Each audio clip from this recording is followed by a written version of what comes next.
A doutora falou, eu sou Laio, trabalho na imunomatologia Casos Complexos de Fortaleza, faz um pouco mais de 2 anos.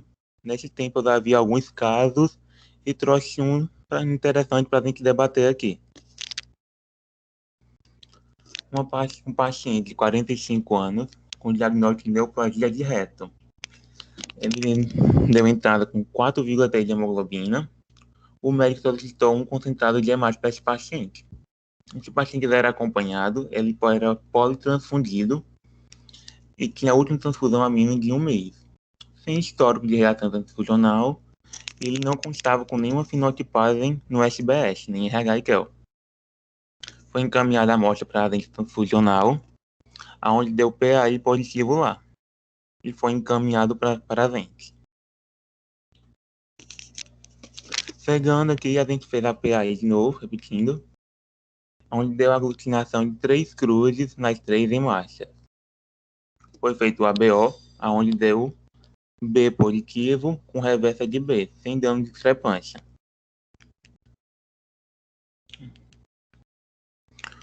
Foi feito o cúmbio direto do paciente, com aglutinação de 2 cruzes, onde foi passado um mono específico para saber qual era a classe do anticorpo, onde só encontramos IgG, sem complemento e sem IgM. Ele tem um anticorpo que não reage a frio. E a gente passou o painel de identificação, o nosso kit, aonde ele aglutinou, deu todo positivo em LIS, com aglutinação de 3 cruzes, e enzima com aglutinação de 4 cruzes, aumentando. Alguém tem alguma ideia do que poderia ser esse corpo? O que a gente faz? Um painel todo positivo?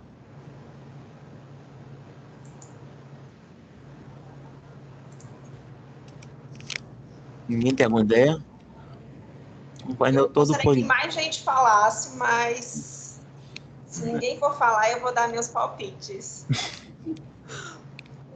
Vamos lá, é um paciente com uma transfusão recente, não é isso, Laio? Transfusão há menos de um mês, então não tinha uma PAI prévia anteriormente, tem uma PAI positiva agora, quer dizer, ele foi transfundido sem, teoricamente, ter nenhum anticorpo prévio à transfusão. E nesse momento ele tem uma PAI positiva, com o painel todo positivo, tem um TAD, um teste direto antiglobulina positivo e IgG, né? E tem um painel todo positivo, com todas as hemácias, inclusive aqui em um dos autocontroles positivo também. O que a gente tem que lembrar é que talvez a informação mais importante que a gente tenha nesse caso é a informação da transfusão recente, né? Então, quando a gente tem um paciente com uma transfusão recente, a gente tem que lembrar que, às vezes, o que a gente está vendo e que a gente, em outras circunstâncias, chamaria de autoanticorpo, a gente tem que ter muito cuidado para essa denominação, não é isso, Laio? Porque, às vezes, eu estou vendo um anticorpo, um haloanticorpo ligado à hemácia transfundida, né? Assim, quando a gente vê um painel todo positivo, a gente pode pensar que teve um anticorpo de alta frequência que aglutina com todas as hemácias, ou uma associação de anticorpo que desse o painel todo positivo.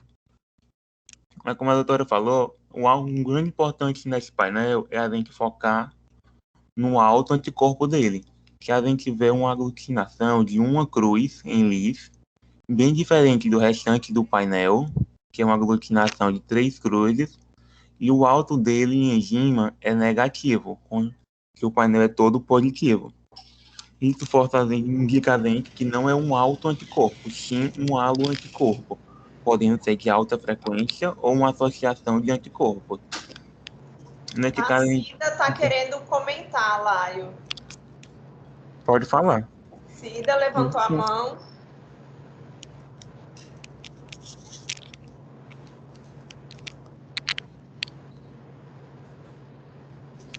Pode. Eu acho que ela está conseguindo ajeitar o microfone. Pode continuar, Laio. Tá. Assim, tendo um painel todo positivo, a gente não pode saber o que é. A gente sabe que não é um alto, pelo alto anticorpo do paciente, é um halo, mas não podemos definir. Neste caso, a gente faz um processo que é uma ala-adsorção, A ala de torção é a gente pegar 3 hemácias diferentes de doadores halogênicos, com fenotipagem diferente. Como a gente vê no slide, a gente pega 3 hemácias, uma R1, R1, a segunda R2, R2 e a terceira RR, que eles são com um RH diferente, ela. E sempre nas 3 hemácias a gente vai tentar pegar fenótipo diferente com efeito com dose dupla, como a gente vê no painel, no slide. Uma das hemácias é ZKA em dose dupla. Uma das outras duas tem que ser ZKB em dose dupla, para a gente poder separar esses anticorpos, para tentar identificar o maior número de anticorpos possível que o paciente tem. Nesse caso, a gente fez 6 aulas de absorção desse paciente, aonde continuou dando PC incompatível nas 3 hemácias, em LIF e em enzima. Só reforçando, né, Lai, que essa ala de absorção foi com hemácia tratada com bromelina, não é isso? Foi, a gente tratou, as hemácias são tratadas porque o paciente reage tanto como em LIF e como com hemácia tratada, e mais forte com hemácia tratada. Então, a gente usou tratada, que seria, a gente absorveria mais anticorpos, mas, mesmo com as hemácias tratadas, a gente não conseguiu retirar todos os anticorpos, porque ele teria um alto título. E a gente não pode ultrapassar de 6 muito, porque aí cada absorção que a gente faz, a gente está diluindo esse anticorpo. Então, tem uma pergunta, Lai. Quando você disse que você não conseguiu remover totalmente, mas você conseguiu remover alguma coisa desse anticorpo ou não? A gente conseguiu diminuir a quantidade de anticorpo que tinha, mas a gente só pode fazer o painel dessa absorção quando a gente tem uma PC compatível. Quando tem todos os anticorpos que ligavam naquela hemácia, a gente conseguiu retirar.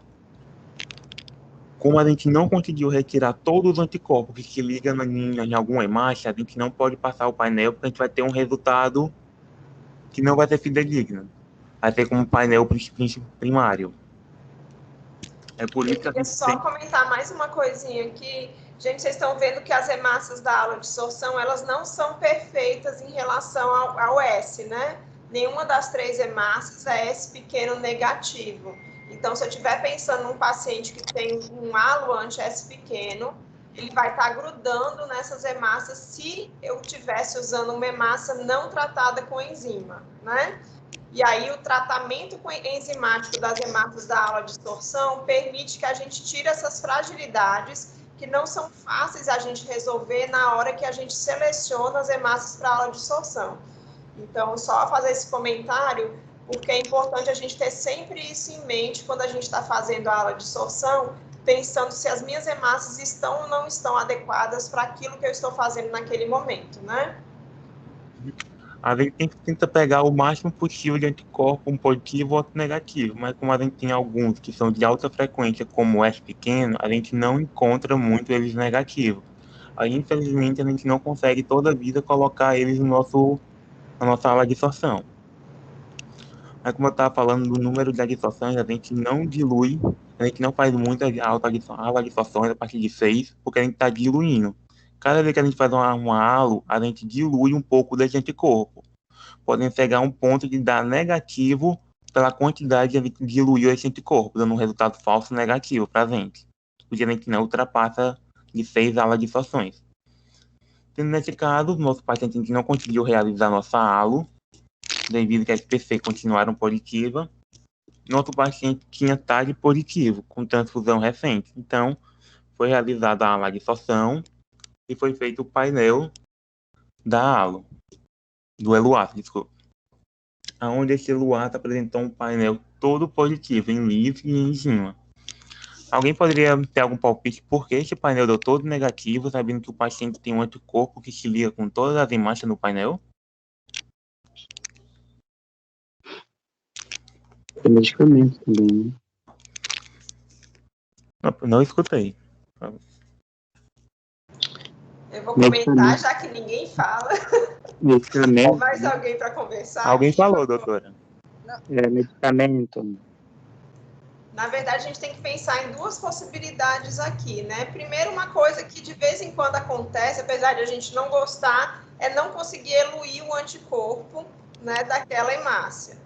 E a outra coisa é lembrar sempre que um TAD positivo com eluato negativo, eu posso estar associado a uma anemia hemolítica por drogas, né? Então, drogas podem dar esse painel, ou uma dissorção não imunológica de proteína. Isso acontece, por exemplo, em pacientes com cirrose hepática. Eu tenho uma alteração da membrana eritrocitária, eu começo a grudar nessa membrana da minha hemácia qualquer coisa. E não é uma ligação antígeno-anticorpo. Do jeito que eu grudo uma imunoglobulina, eu grudo, por exemplo, uma albumina também.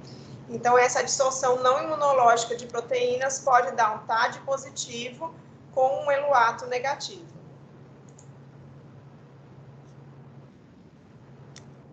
Mais alguém para alguma ideia em relação a por que meu eluato deu negativo? Eu esperaria, né? Um eluato todo positivo, transfusão recente, TAD positivo. Mais alguém? Eu diria a mesma coisa que você, que o eluato não funcionou. Mas também poderia ser que ele tem um anticorpo contra tudo e poderia ter lisado as hemácias da bolsa, transfundida há menos de um mês.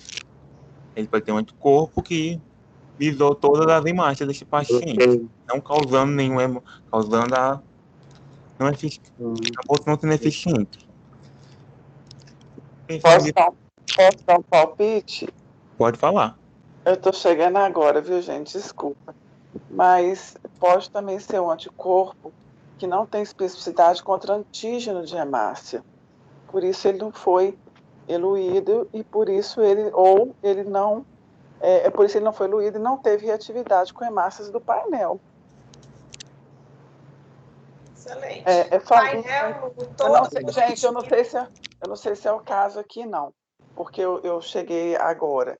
Mas, assim, é só um palpite, uma hipótese, uma possibilidade além dessas que vocês já falaram, poderia ser uma causa de um TAD positivo, mas com um eluato negativo.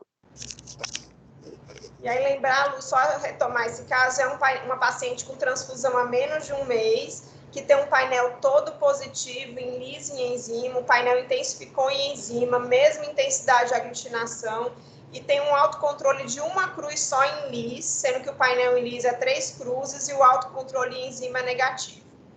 Tá? E a paciente estava embolizando? Talvez, não tínhamos esse dado nesse momento. Bom, com todas essas hipóteses, o paciente tinha um eluato negativo, mas a gente não tinha nenhuma fenotipase desse paciente, como eu falei anteriormente, ele não contava nada no SBS. A gente resolveu fazer o RH, que é o dele, mesmo com transfusão recente, com a hipótese que ele poderia ter hemolizado toda a bolsa. Foi debatido isso com a médica plantonista e foi feito o RH, que é o dele. Onde o RH, que é o dele, não deu nenhuma dupla, dano é grande, que é o negativo, sendo que ele tinha transfusão recente, anteriores, com outros antígenos negativos, que era para ter aparecido, mas não deu. Então foi feita a fenotipagem estendida desse paciente, onde não apresentou também nenhuma dupla, podendo a gente considerar essa fenotipagem para respeitar numa bolsa. Deixa eu só perguntar aqui para o nosso público, né, gente, vocês de outros serviços, tem um costume nesses casos complexos de estar fenotipando mesmo com transfusão recente? Sim. Sim. Sim. Sempre. Ótimo. E o que a gente pede nessa fenotipagem, né? Sobral, sim. Aí a gente sempre tem que ter uma fenotipagem com muito cuidado. Normalmente a gente pede aqui que a gente faça uma avaliação, inclusive pelo hemoterapeuta do sobreaviso, né? Para a gente definir como que a gente vai para frente. Então, esses casos com transfusão recente têm uma chance relativamente perigosa, né? De a gente ter um resultado inadequado na fenotipagem. Aqui em Fortaleza, como que a gente faz a nossa rotina? Tem um caso complexo, a gente faz a fenotipagem RH e QEL, né? Se essa fenotipagem RH e QEL não vir dupla população, a gente pode imaginar que talvez o restante da fenotipagem seja adequada. E faz como o Lai mostrou aqui, a gente estende a fenotipagem. Lembrando que essa paciente tinha um TAD positivo, então antes da fenotipagem foi feito bloqueio, acho que foi feito cloroquina também, não foi, Laio? Foi feito só 3 bloqueios, doutora, nesse caso, e com o terceiro conseguiu negativar. Perfeito. Então, a gente tirou a interferência do TAD para poder fenotipar, né? E quando fenotipou, a gente viu uma coisa que, além de não ter dupla população, teve uma coisa que chamou a atenção. O que chamou a atenção aqui, gente, da fenotipagem? Quem pode dizer? S grande, S pequeno. S grande, S pequeno negativo, né? Então, vamos lá, Lai, pode continuar. Bom, quando a gente vê a fenotipagem dele, tem uma coisa que a gente não é muito comum, que é o S grande e S pequeno. Já indica algumas coisas para a gente. A gente tem a fenotipagem, a gente pode procurar uma bolsa que respeite a fenotipagem estendida desse paciente para a gente ter reservado. Mas a gente não identificou o anticorpo. Aí aqui a gente tem o painel fenotipado, que é um painel feito das hemácias, que são fenotipadas aqui. A gente seleciona algumas que são antígenos de alta frequência, que são negativos, e outras antígenos de baixa frequência, que são positivos. A gente fez um painel com 2 hemácias e passou o paciente, onde aglutinou praticamente em todas as hemácias em LIS, 3 cruzes e enzima em 4.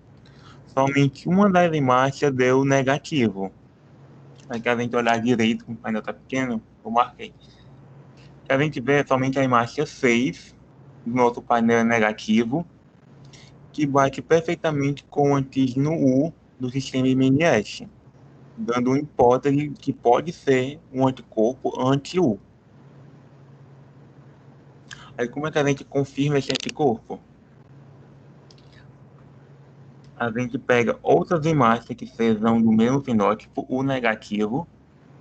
Como a gente tem uma hemateca aqui, a grande importância de ter uma, porque nesses casos a gente pode buscar hemácias contentes com Zelô anteriormente, a gente tinha 3, no caso 2 U negativo e uma U variante, onde elas deram, as PC deram compatível, dizendo que o anticorpo era um anticorpo especificante anti-U. Eu não coloquei a fenotipagem dessas 3 hemácias, mas deram para descartar o FAIA do paciente e o JKA, já ajudando muito a gente na hora da procura da bolsa. A gente procurou uma bolsa para essa paciente no nosso estoque. A gente não tinha nenhuma bolsa disponível com o pequeno, com o negativo. Então a gente foi convocar doadores. A gente tinha nossa planilha de doadores, tínhamos 4 doadores por negativo.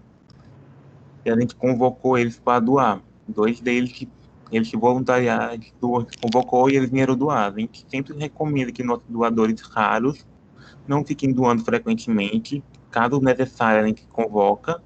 A gente não impede nenhum doador de doar. Caso eles queiram doar, a gente recebe e guarda essa bolsa o máximo possível para cada um paciente. Essa paciente foi transfundida com bolsa compatível. E a gente tinha bolsa reservada para as próximas transfusões dela, caso for necessária. A paciente ficou bem, a gente encontrou um anticorpo de alta frequência, o anti-U, do MNS, onde ele se liga praticamente em todas as imagens, a prevalência dele é muito alta. Aí esse é o nosso caso clínico e eu vou falar um pouco mais do sistema MNS, que é o sistema do U.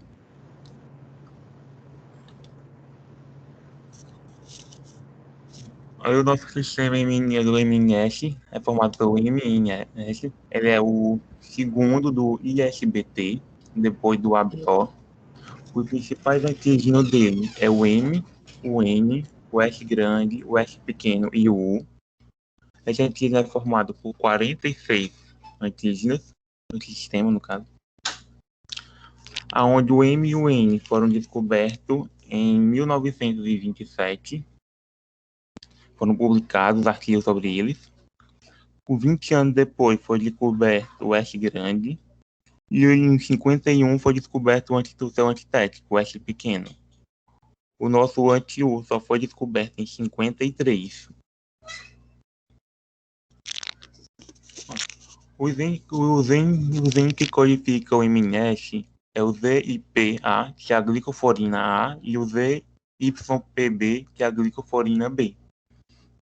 Na glicoforina A está presente os antígenos M e N, e na glicoforina B presente o S grande, S pequeno e o U. Esses antígenos são bem desenvolvidos ao nascimento e são restritos à linhagem eritroide. Assim, eles podem causar doença perinatal. Eles são destruídos com papaina e bromelina, exceto o U, como a gente viu no nosso painel, que eu vou comentar posteriormente. Eles não são encontrados em plaqueta, linfócito, monócito, nem granulócito, são praticamente em eritrócitos. E o MNS ele tem uma função na enzimática, ele adulta no potencial zeta, porque principalmente na glicoproteína A, na glicoforina A, tem um ácido xálico, onde ele dá carga negativa para a enzimática, ajudando no potencial zeta, deixando uma das enzimáticas longe da outra. Alguns artigos falam que pode haver alguma interferência de acordo com a fenotipada do paciente da carga do potencial zeta. Não foi nada confirmado ainda, mas é só uma suspeita. Na glicoforina A, contém o M e o N. Eles já começam a aparecer na 9ª semana de gestação e eles ficam na parte externa da glicoforina A, no topo dela. Não são quebrados por DTT, nem cloroquina, nem tratamento ácido. Por isso que a gente pode tratar a enzimática com cloroquina e o MNS a gente consegue fenotipar. Além das enzimáticas, o M e o N foram encontrados em capilares e endotélios renais. Esses antígenos têm efeito de dose, eles aparecem mais fortes com M em dose dupla e N em dose dupla, sendo MN positivo, os dois, esse anticorpo, dependendo do título dele, ele pode dar negativo, assim dificultando a gente na identificação no painel, onde ele só vai aparecer onde tem um antígeno em dose dupla, sendo difícil a identificação.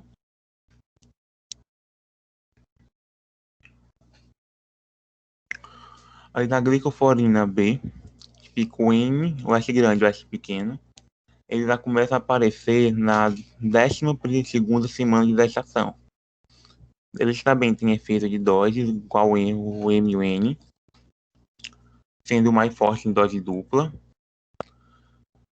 E a diferença do N, do S pequeno, é que na posição 29, um tem o metionina e o outro tem o teonina. Essas são a única diferença da estrutura do S grande e do S pequeno. Diferente do M e do N, eles são localizados mais perto da superfície da hemácia, no lugar mais remoto, assim sendo mais difícil a retirada deles pela bromelina e papaina, e não são removidas pela tripsina, como a gente vê na imagem. Então, um tratamento que não é muito eficaz com papaina e bromelina, onde não tem uma concentração correta e nenhum tempo correto, a gente pode não retirar por completo esse antígeno, assim ele pode não aparecer fracamente. Por isso que o S grande, a versão é variável no nosso painel. Eles podem aparecer algumas vezes, dependendo do tratamento da hemácia, em enzima, assim dificultando mais ainda o reconhecimento desse anticorpo. Por isso a gente tem que ter o conhecimento que eles podem aparecer em enzima, dependendo do tratamento. E a glicoforina B, ela precisa da proteína RH para ajudar a se incorporar e fixar na hemácia. Por isso que em alguns casos, quando nós temos RH nu ou RH -, a glicoforina B ela pode ser reduzida. A expressão do S grande e do S pequeno pode ser negativa ou ser muito fraca nessas hemácias. E se a gente prestar atenção na figura, a gente vai ver um antígeno N no topo da hemácia, na glicoforina. A glicoforina B no topo dela tem uma estrutura muito semelhante à estrutura do N. Assim, sendo muito difícil um paciente, sendo N negativo, mesmo que tenha S grande ou S pequeno positivo, criar um anticorpo anti-N. Porque mesmo tomando uma bolsa N positiva, sendo N negativo o paciente, ele não vai reconhecer esse N como estranho, devido a essa antígeno, que é essa antígeno similar ao N, na glicoforina B. Aí os anticorpos contra M e N. Eles são geralmente da classe, são crioglutinina, da classe IVM, aglutina principalmente em frio. São de muita, a maioria deles são naturais, acontecendo em algumas exceções, não interferindo. Eles reagem melhor em pH um pouco ácido, 6,5, por isso a preferência nesses casos é usar o plasma, não o soro. Eles não ligam complementos, geralmente, mesmo sendo da classe IVM ou IVV, que podem ser também, devido a transfusões ou vexações. Esse anticorpo liga na glicoforina A na posição 9 dela, mas isso pode variar decorrer do pH da amostra, que pode mudar sua posição de ligação. Como a gente falou anteriormente, é muito difícil um paciente criar um anti-N devido ao glicoforina B, que na sua superfície, no topo dela, ele tinha uma similaridade do antígeno N, assim, sendo muito difícil para um paciente criar um anti-N. Mas em alguns casos a gente cria um anti-N, que é o anti-NF. Esse F é devido ao formaldeído, que são pacientes que fazem uso de tanto de diálise. Por esses equipamentos de diálise são limpos, estilizados com formaldeído. Aí esse formaldeído na circulação, ele altera o sistema MN, podendo alterar o N e o organismo reconhece o N como uma coisa não própria, estranha. Assim ele pode criar um antígeno, um anti-N. Mas esse anti-N é um anticorpo que só vai reagir a frio, não vai causar reação hemolítica no paciente. E esse título ele cai com decorrência da diminuição da diálise, parando de o paciente ser exposto ao formaldeído. Assim, só teve um caso que teve uma rejeição de transplante renal por causa desse anticorpo, anti-NF, que o órgão rim foi transplantado no paciente, ele foi resfriado. Assim, o paciente teve uma rejeição desse rim devido ao anti-NF. Os anticorpos S grande e S pequeno, eles são geralmente IVM, podem ser de ocorrência natural, são mais raros IVM deles, mas tem alguns relatos na literatura que ligam. Eles ligam complemento, causando reação hemolítica, são mais perigosos do que o N e o N. Dependendo do seu tratamento, como a gente falou anteriormente, eles podem se ligar nas hemácias, pois eles estão na parte mais perto da membrana, mais difícil de serem retirados. O S grande, tem um S pequeno, é muito raro, porque a prevalência de S grande na população, de S pequeno na população é muito alta. Como S pequeno, a gente viu até nas hemácias da aula, todas as nossas hemácias eram S pequeno positiva, um paciente criar um paciente ter anti-S é muito pequeno, é muito difícil, S pequeno. Aí a gente tem o nosso antígeno U, que é do nossa aula, no nosso caso. O antígeno U, ele está mais próximo ainda na membrana, na glicoforina B, da hemácia. Assim, não dando para alisar ele com papaina nem bromelina. Às vezes ele é até amplificado com papaina e bromelina, como a gente viu no nosso painel, que ele apresentava a aglutinação de 3 cruzes em lis e 4 cruzes em enzima, aumentando. Como é que a gente vai ter o U negativo? A gente tem o negativo devido à deleção completa ou a deleção parcial, que a gente vai ter o U positivo, mas vai ter o U parcial. Aí a gente tem quando a gente tem a deleção completa da glicoforina B, a gente tem S grande, S pequeno negativo e U negativo. Quando a deleção parcial, a gente vai ter o S grande, S pequeno negativo, U positivo variante, que ele pode ter uma alteração quantitativa ou qualitativa da sua expressão, ou as duas. E no caso que a gente tem U negativo, a gente não vai ter a similaridade da proteína N, a gente não vai ter a glicoforina B. Então, o paciente que é N negativo e U negativo, ele tem a maior chance de criar um anticorpo anti-N, devido não vai ter nem o N normal, nem a similaridade do N. Então, qualquer paciente que seja U negativo, a gente tem que respeitar a fenotipagem estendida, pois é um sangue raro, difícil acesso, é de alta frequência na população, 99,9% da população é U positivo. Então, quando a gente tem um paciente assim, a gente sempre tenta respeitar tudo. Ele causa reação hemolítica. Em RN, ele também causa doença perinatal. Então, sempre que a gente tem um anticorpo anti-U, deve ter comunicado ao médico e que foi em uma gestante, sempre tem que ter acompanhado, porque é de alto risco. Aí, esse foi o nosso caso clínico e o nosso sistema MMS.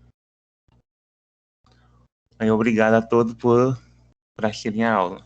Doutora? Excelente, Lai, muito bom. Eu queria só fazer uma atualização. Hoje a gente está com 50 antígenos no sistema MNS, né?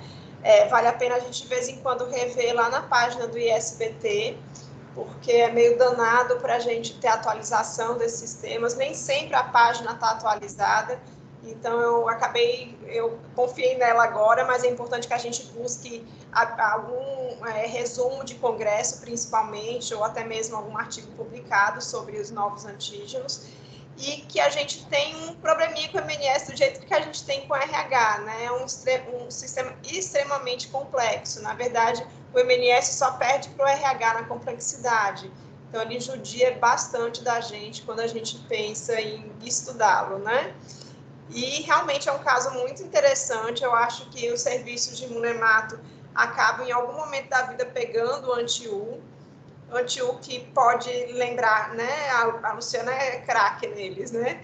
Que a gente pode ter o variante e o deletado, e que a gente pode ter um anti-U que vai reagir apenas com, quer dizer, que não vai reagir com apenas o deletado, ou um anti-U que pode não reagir com os dois tipos de mutação, o GYPB mutado deletado, ou aquele realmente só a variante, que poderia dar algum problema.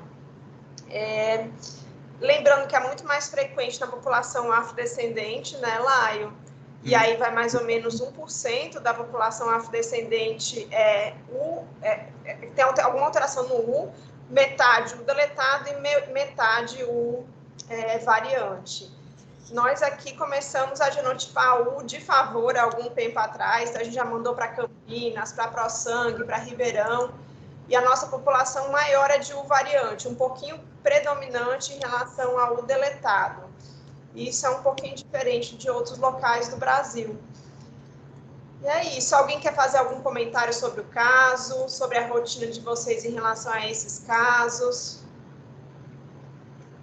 Odê, eu queria colocar mais lenha nessa fogueira, porque esse MMS é mais danado ainda. Quando você pensa que já esgotou, aí eu lembrei daquele caso que eu apresentei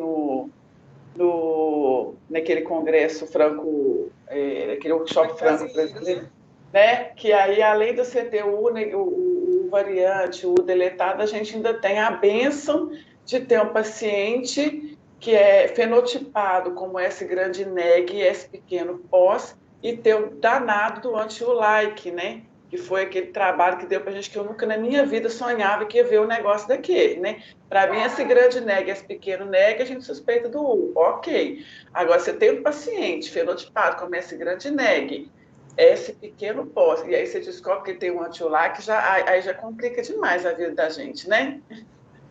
É verdade. E eu me lembro que você apresentou um caso também que o U era destruído pela enzima, né? Pela papaina. Exatamente. O anti-U-like, ele é destruído pela papaina, e tem alguns tratamentos que fazem a gente, acho que a quimiotripsina, não vou lembrar agora, que faz a diferença entre um deletado anti-U e entre o anti-U-like, né? Um tratamento enzimático. Então, eu gosto muito desse sistema, e, de fato, ele é extremamente complexo quando a gente vai estudar, né? Quando a gente se depara com esses casos, a gente vai para a literatura, né? E, nossa, é complexo demais. Tem outras mutações também que fazem com que o fenótipo não seja o mesmo do genótipo, é bem complicado. Tem mutações associadas, né? Sim.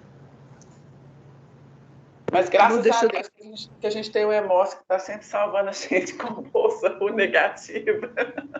Não só a gente, né, Lu? Eu acho que vocês são a grande quantidade de doadores e de pacientes realmente é de vocês. Eu acho que Hemominas é o que mais solicita também, né? Mas vocês têm um banco grande de doadores. É complicado, é um negocinho que a gente precisa de vez em quando, né? É verdade. Oi, Ana, diga lá. Oi, deixa eu perguntar. Bom dia, Lu. Bom dia, Flor. A pergunta desse like, então, só para ver se eu compreendi, que eu também nunca deparei com o like, perdão.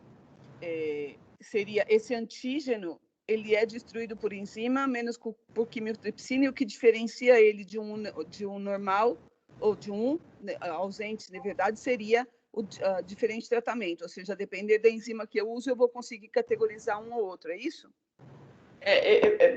Não é tão simples assim, ele tem algumas variações em relação ao anti-1. Por exemplo, ele reage muito bem à temperatura ambiente, são várias características juntas que você vai juntando e vai montando quebra-cabeça.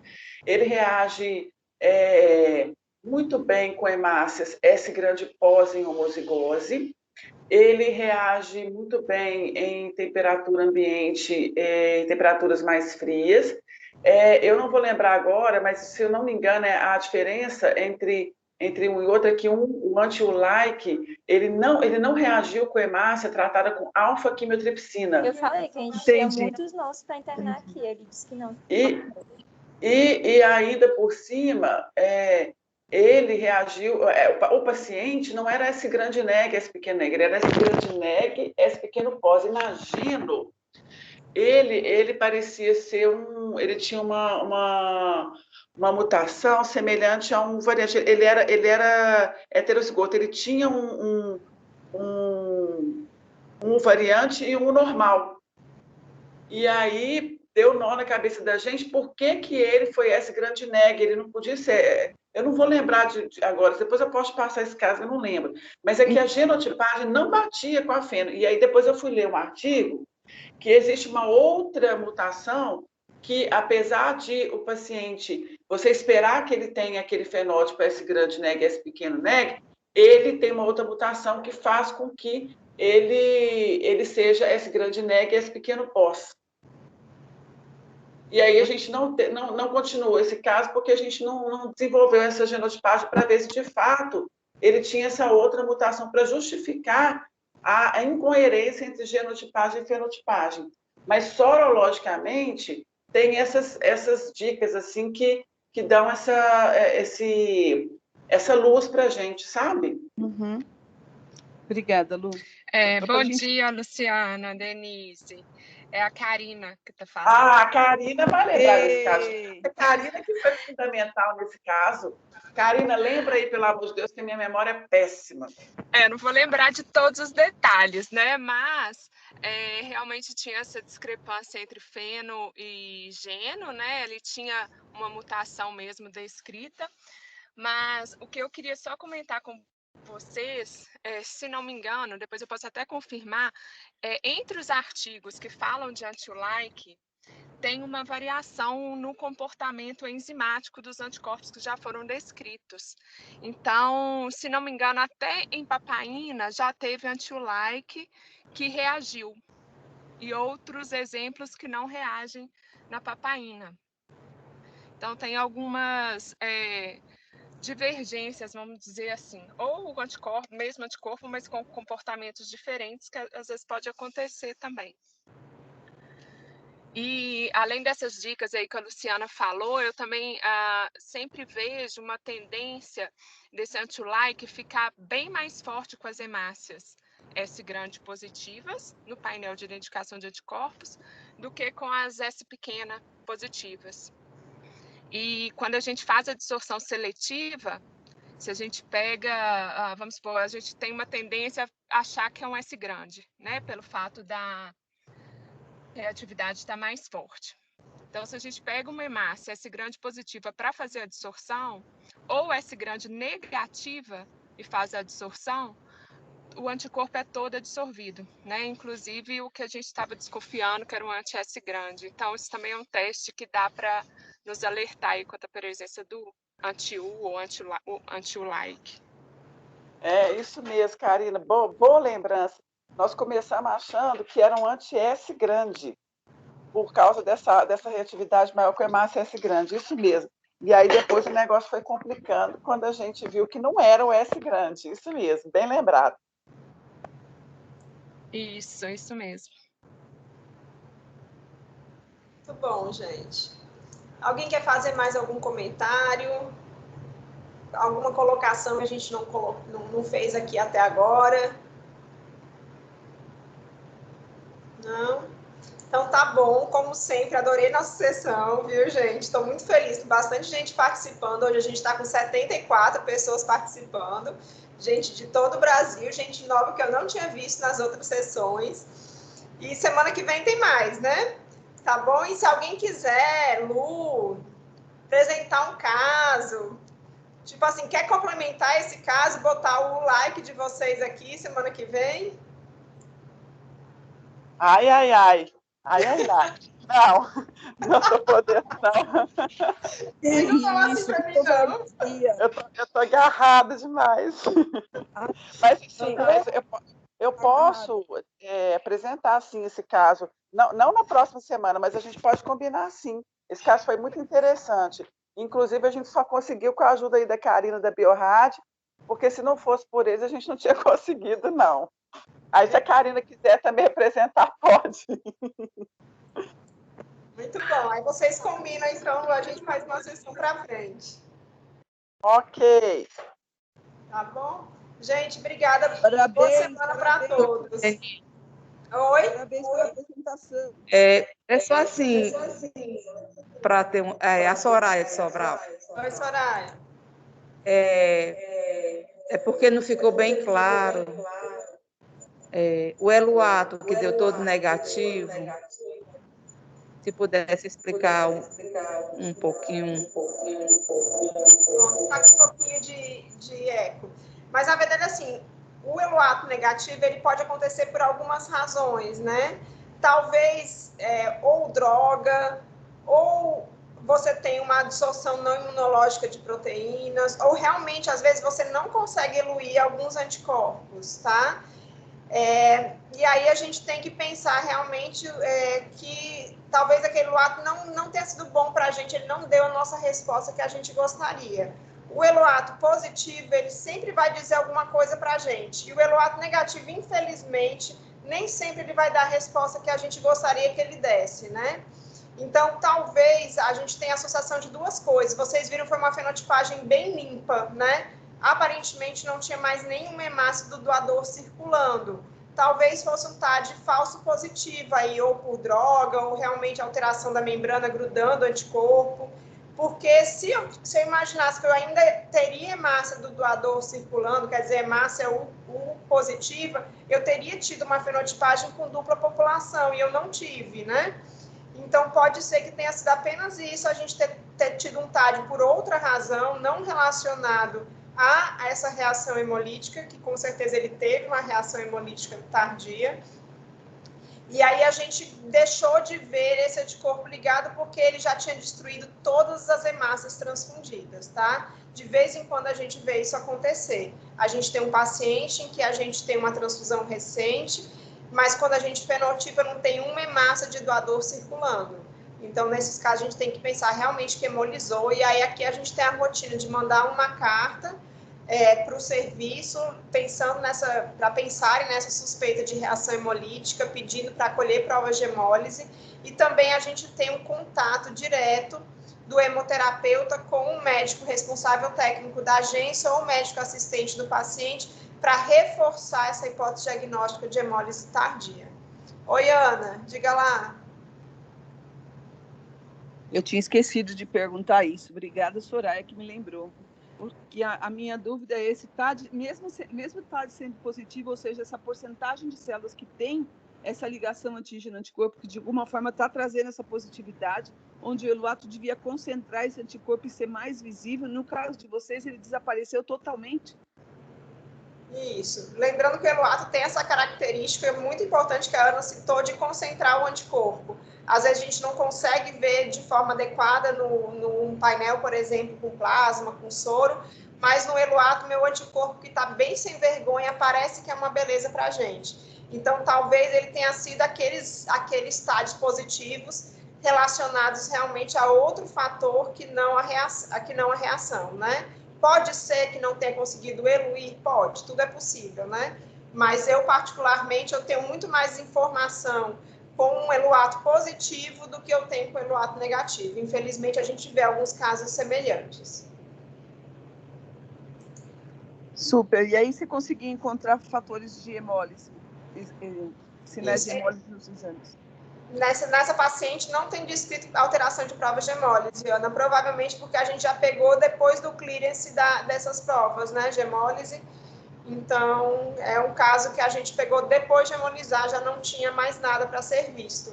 Talvez se a gente tivesse conseguido perceber essa hemólise antes, a gente ia ver LDH aumentado, bilirrubina indireta aumentada, né, que é o que a gente costuma encontrar nesses pacientes.